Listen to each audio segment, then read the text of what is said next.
नमस्ते सभी को। क्या आप जानते हो कि करते वक्त पंच प्राणवायुओं में से कौन सी प्राणवायु ऊर्ध्वगामी यानी कि ऊपर की तरफ होती है और आपके कपाल यानी कि स्कल की तरफ जाती है? कपाल भाती दो शब्दों से बना है, कपाल और भाती। कपाल का मतलब है आपका स्कल और भाती का मतलब है शाइनिंग, शाइनिंग स्कल। आज के वीडियो में हम देखेंगे कि पेट के कौन से हिस्से को आपको एक्टिवेट करना है ताकि सही प्राणवायु ट्रिगर हो सके। कपाल भाती प्राणायाम है या कि क्रिया है, हम ये भी देखेंगे। एक बिगिनर लेवल, इंटरमीडिएट और एडवांस लेवल प्रैक्टिशनर को किस तरीके से प्रैक्टिस करनी है हम ये भी जानेंगे। हम ये देखेंगे कि सांस को किस अनुपात में, रेशो में करना है, किस लय में, किस रिदम में करना है और कितनी तेजी से छोड़ना है और कितनी तेजी से नहीं छोड़ना। हम ये भी देखेंगे कि इसके कितने राउंड और कितनी देर तक आपको इसकी प्रैक्टिस करनी चाहिए। कपालभाति की टेक्निक स्टार्ट करने से पहले हम कपालभाति की फिलॉसफी जरूर समझेंगे। फिलॉसफी इंपॉर्टेंट इसलिए ताकि आपके अंदर एक विजन डेवलप हो सके। विजन से विजुअलाइजेशन तक का सफर बहुत इंपॉर्टेंट होता है। कपालभाति एक षटकर्म है जिसके अंदर 3 प्रकार होते हैं: शीतक्रम कपालभाति, वातक्रम कपालभाति और व्युत्क्रम कपालभाति। हम यहाँ पे वातक्रम कपालभाति देखेंगे। वात का मतलब है वायु। क्योंकि इसमें वायु का प्रयोग होता है, इसको हम प्राणायाम में भी शामिल करते हैं। कपालभाति एज अ प्राणायाम आपके शरीर और नाड़ियों को शुद्ध करने में सहायक होता है।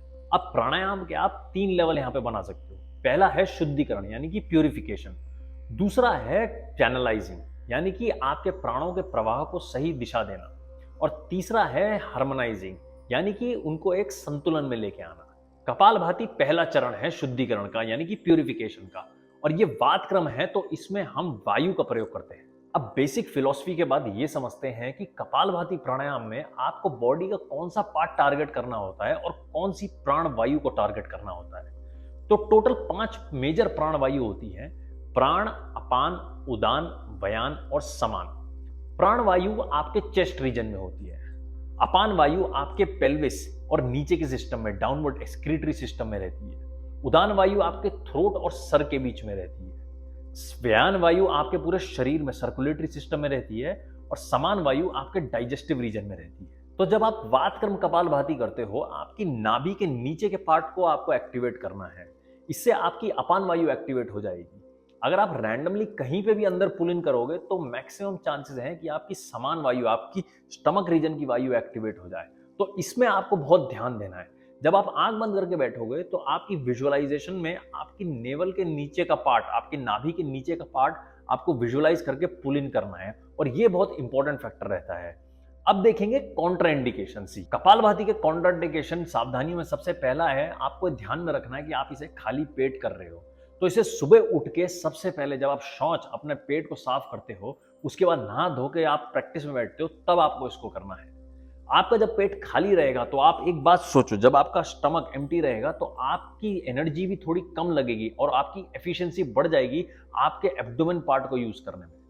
दूसरा है, आप देखिए कि इसको आप दोपहर या रात में यूज ना करें, क्योंकि इसमें अग्नि तत्व एक्टिवेट होता है और आपकी प्राणवायु नेवल से नीचे से लेके ऊपर तक जाती है। तो पॉसिबिलिटी है कि आपको थोड़ा सर हैवी और डिजीनेस सी फील हो। तीसरा है, अगर आपको कॉन्स्टिपेशन या पेट से रिलेटेड कोई भी बीमारी है, हाई ब्लड प्रेशर है, हार्ट से रिलेटेड कोई इशू है, प्रेगनेंसी है, एपिलेप्सी है, तो भी आपको इसको अवॉइड करना है।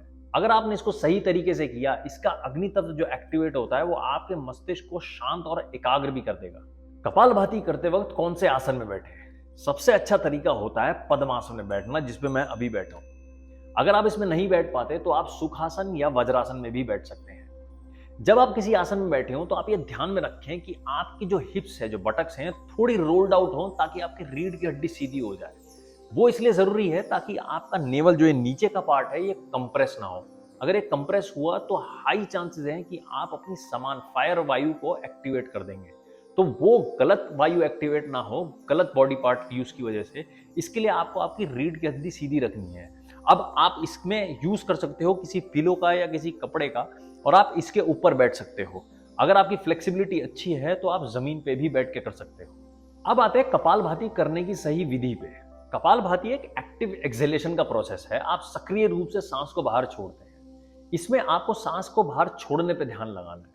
दूसरा, आपको सांस अंदर लेने में ध्यान नहीं लगाना, वो ऑटोमेटिक होना चाहिए। और तीसरा सबसे इंपॉर्टेंट है, आपको इसके लय, इसको रिदमिकली लेना है। ऐसा नहीं है कि आप 200-500 बारी आप सांस छोड़ रहे हो लेकिन इसमें कोई रिदम नहीं है। आपको रिदम में 1 2 3, ऐसे अलग अलग काउंटिंग, अलग अलग रिदम्स होती हैं, उनके अंडर आपको इसको फॉलो करना है। आपके एक्सेलेशन की रिदम डिपेंड करेगी आपके लेवल के ऊपर। अगर आप बिगिनर लेवल पे हैं तो आप 2 सेकंड में एक एक्सेल कर सकते हैं कुछ इस तरीके से।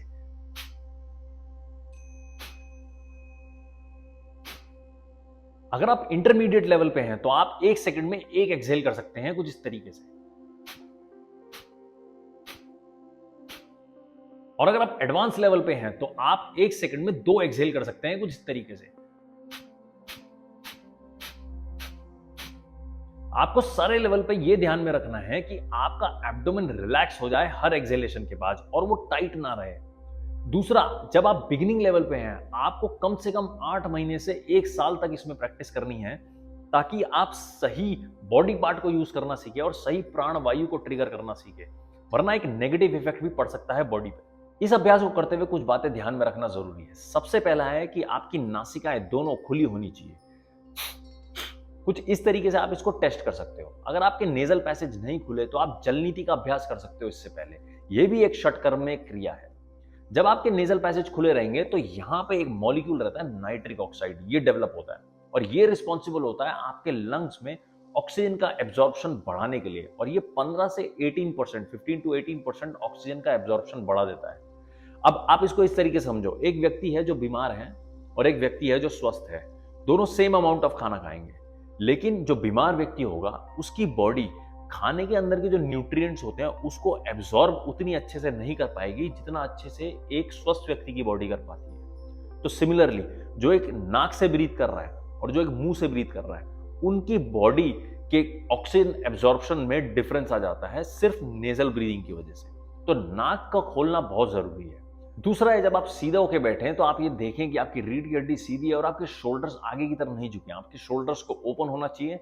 ये जगह देगा आपकी इंटरकॉस्टल मसल्स को, ताकि आपके लंग्स अच्छे से कॉन्ट्रैक्ट और एक्सपैंड हो सके। तीसरा है, जब आप बैठें तो आप ये ध्यान में रखें कि आपकी फेस की मसल्स, फेशियल मसल्स और पूरी बॉडी की मसल्स ज्यादा टेंस नहीं है। उनमें आप इतनी ही एनर्जी डालें कि वो एक उस पोस्चर में रहें। ज्यादा टेंस होकर बैठने की जरूरत नहीं है। एक रिलैक्स पोस्चर में आपको बैठना है। कपालभाति के बहुत सारे बेनिफिट्स हैं। ये आपके लंग्स की कैपेसिटी बढ़ाएगी और आपके लंग्स को स्ट्रांग भी करेगी। ये बॉडी में ऑक्सीजन और कार्बन डाइऑक्साइड का लेवल मेंटेन रखेगी। क्योंकि इसमें नेवल के नीचे का पार्ट यूज होता है तो ये आपके डाइजेशन के ऊपर भी काम करेगी और आपके मेटाबॉलिज्म को भी स्ट्रांग करेगी। ये आपके ध्यान को स्ट्रांग करेगी और आपके फोकस करने की कैपेसिटी को भी बढ़ाएगी। ये आपकी नाड़ी लेवल पे ईड़ा, पिंगला, इनको साफ करने में मदद करेगी। अगर आपको इंसोमेनिया की प्रॉब्लम है, रात को नींद नहीं आती, तो ये उसके ऊपर भी काम करेगी। और अगर आप 8 घंटे रात में सो जाते हो और दिन में आपको फिर भी नींद आती है, तो ये बॉडी के फायर एलिमेंट, अग्नि तत्व के ऊपर भी काम करेगी और आपके शरीर के अंदर ऊर्जा भी बढ़ाएगी। अब हम कपालभाति की प्रैक्टिस देखेंगे किस तरीके से स्टार्ट करनी चाहिए और एंड करनी चाहिए। एक बिगिनर लेवल, इंटरमीडिएट और एडवांस लेवल, तीनों के लिए आप एक आसन में बैठ जाएंगे, एक पॉइंट पे देखेंगे, रीढ़ की हड्डी को सीधा करेंगे, बॉडी को रिलैक्स, आंखें रिलैक्स और स्लोली अपनी आंखें बंद करेंगे। एक एक्सहेल करेंगे, रेचक, छोटी सी सांस लेंगे और फिर प्रैक्टिस स्टार्ट करेंगे। पहला होगा बिगिनर लेवल,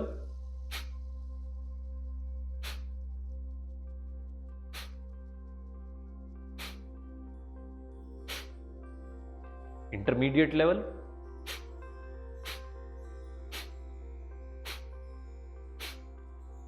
एडवांस लेवल।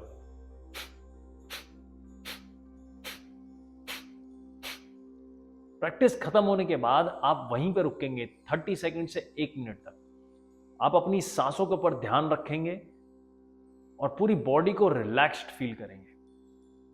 उसके बाद हाथों को साथ में लेके हाथों का घर्षण करेंगे, हल्का सी गर्माहट पैदा करेंगे हाथों के बीच में और आंखों पे लगा के स्लोली धीरे से अपनी आंखें खोलेंगे। आपने तीनों लेवल की प्रैक्टिस में डिफरेंस नोटिस जरूर किया होगा।